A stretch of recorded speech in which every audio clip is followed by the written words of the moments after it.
आज जो हमारे यहाँ पर गेस्ट है उनके 2 मिलियन से ज्यादा सब्सक्राइबर्स हैं यूट्यूब पे और आप सब उनको जानते हैं कूल मित्रा के नाम से। Please give an energetic and warm welcome to the one and only cool Mitra.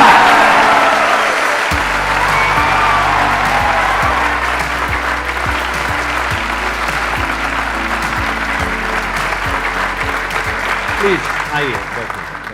Thank you sir. Session शुरू उससे पहले मैं कुछ कहना चाहता हूँ। जब मैं 11th क्लास में था तो आपका सेशन देखा था मैंने, अनस्टॉपेबल। उसका मैंने कुछ पार्ट एज इट इज़ लेकर मैंने अपने स्कूल में स्पीच दे दी थी। जब मैं स्टेज पे स्पीच देने के बाद नीचे उतर रहा था तो मुझे एक दिखा लोगों की आंखों में कि मैंने उनको सपने दिखा दिए। तब आप जो कहते हो ना सर कि अंदर की आवाज़ सुनो, अंदर की आवाज़ सुनो, तो उस वक्त स्पीच देने के बाद में जो 5 सेकंड की एक आवाज़ थी मेरे अंदर की, वो मैंने उस वक्त सुनी थी। तो सर जब मैंने चैनल स्टार्ट करा फिर बाद में और चीज़ें होने लगी और आज मैं यहाँ तक पहुँच चुका हूँ उस चीज़ की वजह से, क्योंकि मैंने अंदर की आवाज़ उस वक्त सुनी थी। और आज यहाँ पहुँचा हूँ ना सर, मैं आपको एक बात कहना चाहता हूँ सर कि एक तो जीता जागता एग्जाम्पल आपके सामने है कि आपकी वजह से किसी ने अंदर की आवाज़ सुन के यहाँ तक पहुँचा। दूसरा ये सर, सर आपको लगता है कि आप 2.5 करोड़ सब्सक्राइबर्स को सर्व कर रहे हो, लेकिन सर इससे ज़्यादा है। क्यों? क्योंकि सर आप एक चेन क्रिएट कर रहे हो। आपकी वजह से मेरी लाइफ में बदलाव आया। अब 30 लाख लोगों ने सब्सक्राइब करा, मेरे से भी इंस्पायर होकर या फिर मेरे को देख के और भी कर रहे होगे, 100 साल के बाद भी और भी कर रहे होगे। It's never ending loop sir. तो सर इसका कोई हिसाब नहीं है कि कितने लोगों की लाइफ में बदलाव आपने सर यहाँ से शुरू होकर वो एक ब्लॉकचेन की तरह आगे से आगे फैल रहा है सर।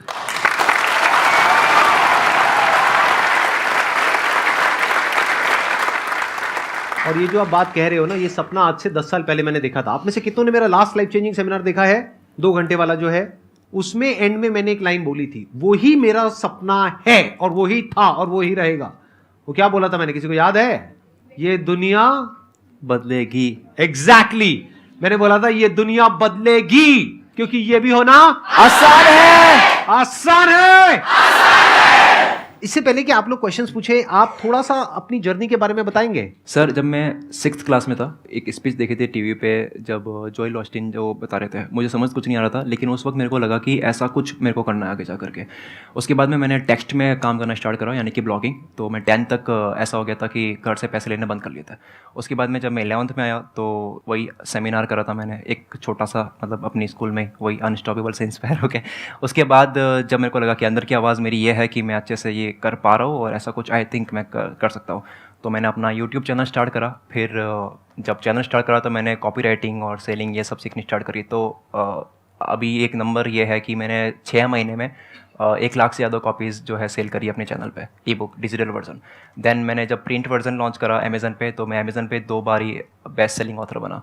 अभी आप किस तरह की वीडियोस बनाते हो अपने? अभी मैं डीप अंडरस्टैंडिंग वीडियो बनाता हूँ, इन्फॉर्मेशनल, मोटिवेशनल, लॉजिक्स ऐड करके, फैक्ट्स और रिसर्च ऐड करके, इस टाइप की वीडियोस में बनाता हूँ। तो अभी आपकी एज कितनी है? 22-23, 22.5। यूट्यूब चैनल आपने अपना कब शुरू किया था? 17। आप थोड़ा सा बताओगे अपने रेवेन्यू मॉडल के बारे में कि अभी आप एग्जैक्टली कितना कमा रहे हो और कैसे कैसे कमा रहे हो? जब चैनल स्टार्ट करा तब मैंने इनकम करी है विद इन 1 ईयर हो गई थी 50-60 हज़ार समथिंग। उसके बाद जब मुझे लगा कि जब मैंने फिर बाद में ऐसे लोगों को पढ़ना शुरू करा जो कॉपी राइटिंग सिखाते हैं, जो सेलिंग सिखाते हैं वेस्टर्न में, उनकी बुक्स वगैरह मैं पढ़ता हूँ, जैसे काफ़ी और है, तब मेरे को लगा कि जो पैसा है वो सेलिंग में भी है, प्लस मुझे लगा कि मेरे को बेचना बड़ा पसंद है। तभी मैंने 1 लाख कॉपीज़ अपनी डिजिटल वर्जन की सेल करी है। तब मेरी एक टाइम ऐसा आया था कि जब मैंने अपना स्टार्टअप करा था और अपना कोर्स सेल करा था, तब मैंने with in 2 months 4 million rupees earn करे थे। दैट मीन 40 लाख 2 महीने के अंदर कमा लिया। लेकिन लास्ट 4 मंथ से I am not making much money from content. उसके पीछे क्या रीज़न है? उसके पीछे का ये रीज़न है सर कि ना, मैं 2021 में जब बहुत ज़्यादा सेल कर रहा था प्रोडक्ट्स, कोई भी किसी भी तरीके से, तो मुझे लगा कि आई थिंक सैचुरेशन बहुत जल्दी आ रहा है। तो मुझे लगा कि अब आई थिंक मुझे 2 या 3 साल तक, या फिर हो सकता है कि इसके कम, ऐसा मेरे को लग रहा है कि मेरे को बहुत ज़्यादा स्टडी करने की ज़रूरत है, कि अपना नॉलेज, जो मेरी कुल्हाड़ी की धार तेज़ करने की ज़रूरत है। मेरे को लग रहा है कि मेरी कुल्हाड़ी की जो धार है वो थोड़ी सी हो गई है, तो उस पर काम करने की ज़रूरत है और थोड़ा और मेरे को सर्व करना है free content. Then I think after 1 year I will be, मतलब अपने फनल को और बड़ा करना है बेसिकली। राइट। देखो अभी जो उन्होंने कहा है, मैं थोड़ा सा एक्सप्लेन कर देता हूँ सिंपल भाषा में कि ये क्या कह रहे हैं। देखो होता क्या है कि YouTube पे जब आपका एक सब्सक्राइबर बेस बन जाता है, मानो इनका 2 मिलियन का सब्सक्राइबर बेस बन गया, फिर इन्होंने अपने कुछ प्रोडक्ट सेल करे, यानी कुछ कोर्सेज सेल करे, कुछ बुक सेल करी, जिसकी वजह से एक बार एकदम से बहुत ज़्यादा इनकम आई। तो फिर क्या होता है कि हमको ये लगता है कि वो इनकम ऐसे ही रहेगी, जबकि ऐसा होता नहीं है, क्योंकि जो 20 लाख लोग हैं उसमें से कुछ परसेंटेज लोगों ने वो ले तो लिया, लेकिन फिर एक सैचुरेशन पॉइंट आ गया, क्योंकि जिसने एक बार ले लिया वो दोबारा थोड़ी ना लेगा। बिल्कुल। सेम चीज को। बिल्कुल। तो उसकी वजह से इन्होंने यूट्यूब पे ध्यान कम दिया, तो यूट्यूब से इनकम गिर गई, कोर्सेज से इनकम बढ़ गई, बट कोर्सेज में भी अब एक सैचुरेशन पॉइंट आ गया। अब ये कह रहे हैं कि अब मैं वापस से यूट्यूब पे ध्यान दूंगा, ताकि फ्री कंटेंट दे करके एक फनल वापस से बड़ा होगा और फिर मैं कुछ और करूंगा। बिल्कुल सर, बिल्कुल। तो अब ना जितने लोग यूट्यूब पे शुरुआत करना चाहते हैं उनके लिए लेसन भी कह सकते हैं कि अब लोगों का अटेंशन स्पैन जो है ना वो बहुत कम हो चुका है। तो आप स्क्रिप्ट लिखो ना, तो मैं क्या करता था कि आधे घंटे में स्क्रिप्ट लिख दी और उसको रिकॉर्ड कर दी, एडिट कर दी, डाल दी। पर अब क्या करता हूँ, स्क्रिप्ट लिखने के बाद में 2-3 बार बैठता हूँ कि इसको कितना कम कर सकता हूँ मैं। तो जितना हो सकता है उतना कम करने की ट्राई करता हूँ। वहाँ पे करेज भी चाहिए। कई बार हमें लगता है कि यार ये बड़ी अच्छी लाइन है, कैसे हटा दो, बट अगर वो फ्लो खराब कर रही है तो हटानी पड़ती है। वो हटाने के बाद में आप अब रिकॉर्ड कर दिया, एज इट इज़ रिकॉर्ड कर दिया। मैं एज इट इज़ रिकॉर्ड करता हूँ क्योंकि मेरे को चाहिए कि एक वर्ड भी एक्स्ट्रा ना बोलूँ। जब वो रिकॉर्ड हो जाता है तो ट्रिमिंग के वक्त भी हम और कट करते हैं। उसके बाद में जब वीडियो एडिटिंग हो रही होती है तब भी हम और कट करते हैं कि चलो ठीक है, अब वीडियो एडिटर के लिए भी वो करे चाहिए कि उसने अच्छा कोई एडिट करा, वो भी हमें हटाना पड़ता है।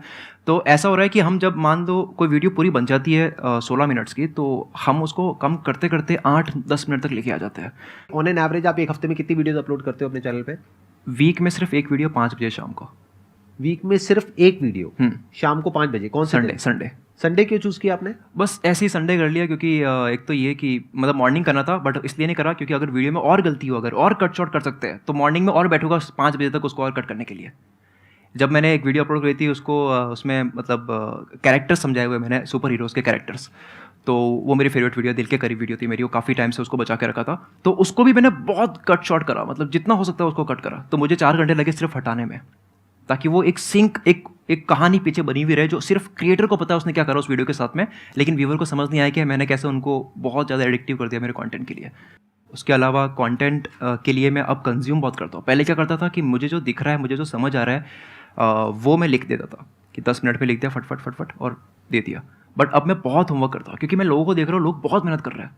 अब यूट्यूब पे लोग जितनी मेहनत कर रहे हैं ना एक वीडियो को बनाने के लिए, तो उनकी अगर आपको टिकना है यूट्यूब पे तो आपको बहुत मेहनत करने की ज़रूरत है। आपको मतलब एक वीडियो के ऊपर मुझे कई बारी 4-5 दिन लग जाते हैं। कई बारी मैं स्क्रिप्ट को लिखने के बाद में मैं उसको रिकॉर्ड नहीं करता। अगर पूरी हो गई कंप्लीट, मैं रिकॉर्डिंग का दिन दूसरा रखता हूँ ताकि और क्या हो सकता है इसके अंदर बेटर। एक सवाल है सर, बताइए ना सर। जैसे आप एक इंसान कोई भी जवाब देता है या बात करता है 2 चीज़ों से ही करता है, या तो वो प्रेजेंस ऑफ माइंड से बोलता है वो, और सर दूसरा बोलता है कि उसको कितना नॉलेज है, कितना पढ़ा है, अभी ताज़ा कितना पढ़ा हुआ याद है। आई थिंक आपका सर दोनों हो सकता है। बट जब आप सेमिनार सब करते थे तो ज़्यादा क्या होता था सर, आप पूरी प्रिपरेशन करके जाते थे और उसके बाद में एज इट इज़ परफॉर्म करते थे? क्योंकि आपको भी सर उस टाइम ये रहा होगा ना कि अगर 2 घंटे का बहुत बोल दूंगा तो वीडियो अपलोड होनी है, तो कट शॉट आपका भी दिमाग में सर आ रहा होगा। सो मेरा क्वेश्चन ये है कि क्या आप एज इट इज़ बोलते थे या फिर आप चेतना से अपनी ऑन द स्पॉट भी चीज़ें बदल के बोलते थे? जब मैंने शुरुआत करी थी अपने करियर की यूट्यूब में, वैसे तो इसको करियर कहना ठीक नहीं होगा, मेरे पैशन की ये जब मैंने शुरुआत करी थी दिल के तो उस वक्त बेसिकली जो मैं बोलता था, स्पीचेस जितनी भी है मेरी, उसमें कॉम्बिनेशन है, कुछ मैंने कहीं से पढ़ा है, कुछ मेरा अपना एक्सपीरियंस है, और सबका मिक्स एंड मैच करके मैं माइंड मैपिंग करता था। याद मैंने कभी कोई स्पीच नहीं करी, कभी कोई नहीं करी है, कभी नहीं। मतलब एक पेपर के ऊपर माइंड मैप बनता था। ये बिगनिंग है सेशन का, ये मिडिल है, ये एंड है, बिगनिंग में ये पॉइंट है, ये एक वर्ड में लिखा होता था। तो वो माइंड मैप मेरे माइंड में छप जाता था, और फिर जब मैं जाता था स्टेज पे तो वो माइंड मैप पूरा कंप्लीट हो जाता था। सो बेसिकली उस टाइम पे आप कह सकते हो जो रेशियो थी नॉलेज की और एक्सपीरियंस की, दैट वाज 50-50, जिसको आप चेतना वर्ड यूज कर रहे हो। यानी 50% मैंने कहीं बुक से पढ़ा है, कहीं से सीखा है, किसी से सुना है, समझा है, व्हाटएवर। 50% मेरा अपना एक्सपीरियंस। आज की डेट में आप बात करोगे, it's around 99% is my own experience, presence of mind, looking at stuff and saying as it is spontaneously. आपका मैं नोटिस करता हूँ सर, आप बहुत ज़्यादा अपने आप को समझते जा रहे हो, बॉडी को भी, माइंड को भी।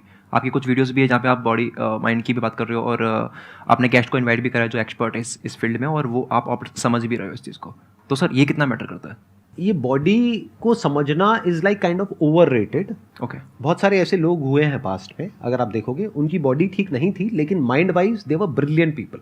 तो it is not a prerequisite कि आपकी बॉडी बहुत फिट होगी तो आप बहुत अच्छा सोच पाओगे। बहुत लोग हैं उनकी बॉडी बहुत फिट है, जब मुंह खोलते हैं तो गंद निकलता है।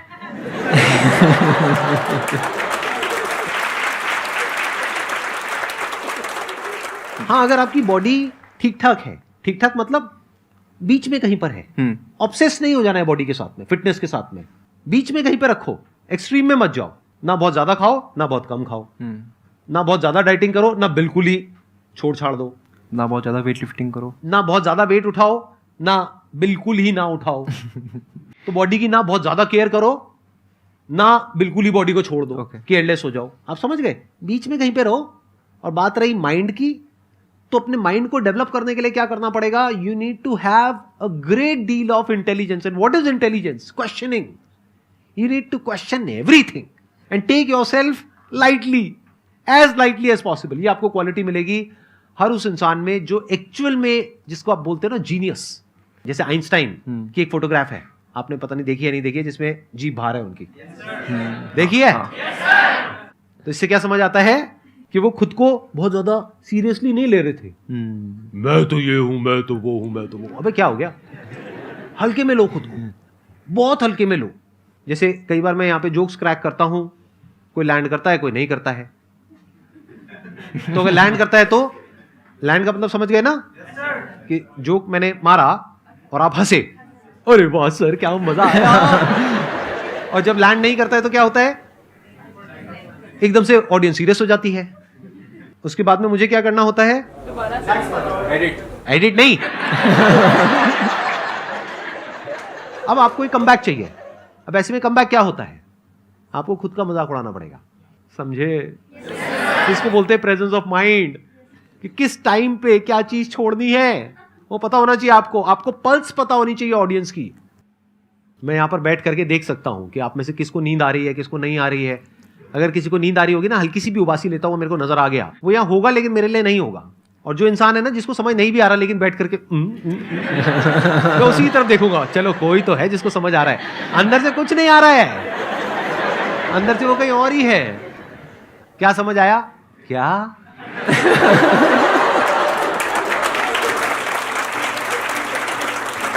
Thank you so much for coming. It was pleasure meeting you and pleasure talking to you. Thank you, ji.